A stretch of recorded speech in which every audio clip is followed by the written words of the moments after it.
Today, we're gonna talk about some releases that are gonna come out now in 2025. Some good, some bad, at least in my book, but I'm excited. Let's get into it. Let's go.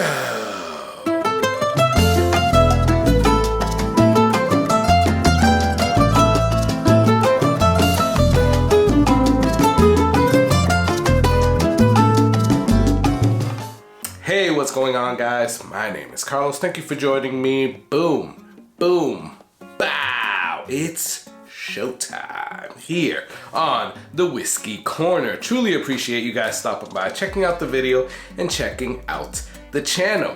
Thank you guys for just coming out, hanging out with me. You know, it gets lonely talking on the mic, but I know you guys are there on the other side hanging out with me, so I really appreciate it. What are we doing today? We are going over some of those releases that I'm excited about, and then some releases that I'm not excited about in 2025. Now, I'm trying to keep it to the beginning of 2025, right? But there are some that I am excited about that are coming on later on. Now, no BTAC is on here, or like special bottles, except maybe for one. But yeah, we'll get to that in a couple of minutes. But yeah, let me know, comment below, what are those bottles that you guys are looking for now in 2025. So would love hearing back from you, so comment below. So the first one that I'm gonna talk about is the batches, right? These are the batch releases that come out every year. Now, you know what these are. These are your Bookers. You know, Bookers comes out with 4 batches a year. Quite honestly, at least for me, what I'm gonna do this year, hopefully I stay true to it, is I think I'm gonna skip on the first 2 batches, because from what I've seen, I usually like the last 2 batches of the year. And as you can see behind me, and some that you can't see over here, I have a crap load of Bookers.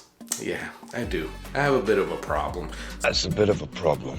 So I might just skip out on 1 and 2 this year, but 2025 should be coming out soon, so be on the lookout for that. I don't know what it's called, quite honestly, but it should be out fairly soon, maybe in like the next month or 2. But yeah, that's the first one, and you guys know that there's a 02, 03, and an 04, so be on the lookout for those if you are a Bookers fan, or if you just wanna get some Bookers, right? Then on the batch releases, we also have the 2 twins, right? Because we have Elijah Craig Barrel Proof and Larceny Barrel Proof, right? Now, these are hit or miss for me, right? And quite honestly, I might take the same approach as Bookers on at least my Elijah Craig Barrel Proof. Every time, every batch of every year, I try to get it, right? And I've been very lucky for the last 3 years, 4 years maybe, that I've been able to get every single batch of each year. So these come out 3 times a year. You're gonna get the A batch, the B batch, and the C batch.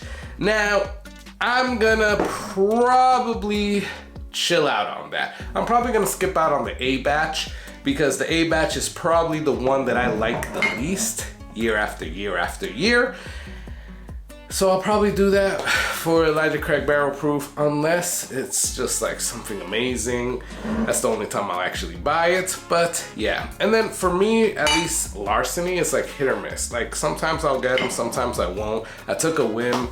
I bought it at a whim on the C924, and that one came out pretty good. I have a C923 over there that was pretty good as well. So that's also holding true that I usually like the C batches on the Larcenys. So I don't know. I might just wait to get like a C batch this year. Who knows? But yeah, those are the batch bourbons. Now, another one that I am definitely excited. So one, I'm excited for those because, you know, they come out every year. So I am excited about those. But another one that I'm excited about is Old Forester 1924. So I know that they were gonna come out with this every year. I know that it wasn't gonna be like a Hey, it's like available all the time. It's part of the Whiskey Row series. It is part of the Whiskey Row series, but it's a limited series. It's difficult to get, right? It's kind of like, almost like the President or the 117 series, although you actually can find that in other stores, the 117 and the Presidents. At least around here in Florida you can find, but at least the 1924 does make it down here. So it's kind of goes around that lane, but not really, but they have their batch 2 coming out, right? Now, I am curious to see if that batch is different than this one, because last year was the 100-year anniversary, because, you know, 1924, 2024, and it's a 10-year-old, so I don't know if they changed anything from 2024 to 2025, but it'll be cool to see. So I am interested in getting myself one of those bottles, so let's see what happens. Now, one that somebody won't be maybe putting on their list, and you guys might be like, what? Say what? When I talk about this, is Nightstalker 4. Now, this is from Evan North Spirits. This is from the Bourbon Junkies. Shout out to the Bourbon Junkies. And this is Nightstalker 2. I put this as one of my favorite whiskeys, or my top 10 of 2024, but I missed out on batch 3. I never got a batch 1, and now they're about to come out with batch 4. So I'm definitely excited about that. That should be coming out in the next couple of months. And yeah, you guys will see that I'm gonna try to get myself one of those bottles. Now, one thing that I do have to say is that Jack Daniel's is constantly doing their things. They're keeping us on their toes, right? We were all expecting that 14-year-old Jack Daniel's last year, and it never came. So, not saying that I'm gonna be able to get it, but it would be cool. I still haven't gotten a Coy Hill yet, so, you know, we got that. So let's see if I get lucky enough to actually get a Jack Daniel's 14, but that is one that I'm definitely hunting for, or definitely will be trying to get. But let's see how we do on that one. But they are also coming out with their batch 3 of the Jack Daniel's 12, and this came out as one of my top 10s for 2024. So definitely interested in finding that one. And then they're gonna come out with their batch 4 for Jack Daniel's 10. So definitely interested in that. So that's gonna be pretty good. Now, another one that I will be interested in, but I don't think this is coming out anytime soon. It's coming out later on in the year, is 2 from Wild Turkey. And one of them is the Wild Turkey 101 8-year. Now, if you see this is the 70th anniversary that they did in 2024, last year, and it is 8 years old. But I am really excited about seeing that 8-year-old 101. Usually the Wild Turkey 101s are 5 to 6 years old. This was pretty freaking good. So I'm interested in seeing what that 101 8-year brings to the table, right? Is it gonna be much different than this? Is it gonna be much different than the regular 101? I guess let's see, but I'm excited to find out about that. And then staying on the same topic of Wild Turkey, I have to say that I am excited for another Wild Turkey product, and it's the first time that I think I'm gonna be excited about a Master's Keep. I don't know too much about it, but I do know that it is a bourbon, and it is 118 proof, and it is called the Beacon. Now, the Beacon is, from what I've read, is where they pick some of the better barrels from their most secret places in the rick houses, and they're gonna put that all into this Master's Keep. So I'm excited for that, mainly because a lot of the previous years Master's Keeps have been ryes or some weird finishes. So I'm excited to just have a freaking straight bourbon. That's gonna be pretty good, and I might actually be looking out for that one. Now, Woodford Reserve. I've been got with Woodford Reserve sometimes, right? With their special releases. But they do have something coming out called the Chocolate Whisper Redux. Yes. Now, I know how that sounds. It's a chocolatey whiskey. What the hell? How is that gonna be good? Because we all know their 5 malt disaster that they did. And quite honestly, I'm not really a fan of their like Masters Collection batch proofs, like year over year. I haven't tasted this year's, or last year's, but the previous ones I didn't like. But this one, this Chocolate Redux, is 139.4 proof. So very close to hazmat. I don't think I've seen a Woodford Reserve that high of proof. So is it gonna be good? I don't know. But just to say that you have a Woodford Reserve at 139.4 proof, almost hazmat proof bourbon, that's gonna be pretty freaking cool. I'm interested in that. But alas, that also comes out towards the end of the year. So yeah, we have that.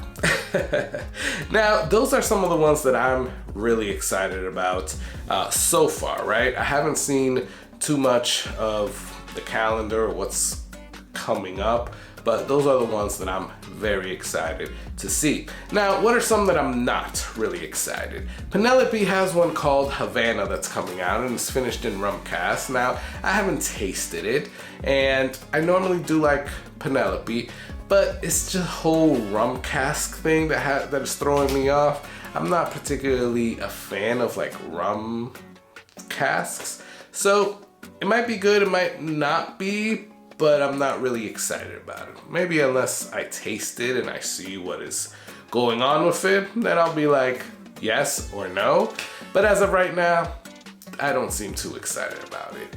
Now, another one that I'm not excited about is Old Forester 117 series that they're about to drop now in February, because it's a rye, guys. It's a bottled in bond rye. Yes, what the hell?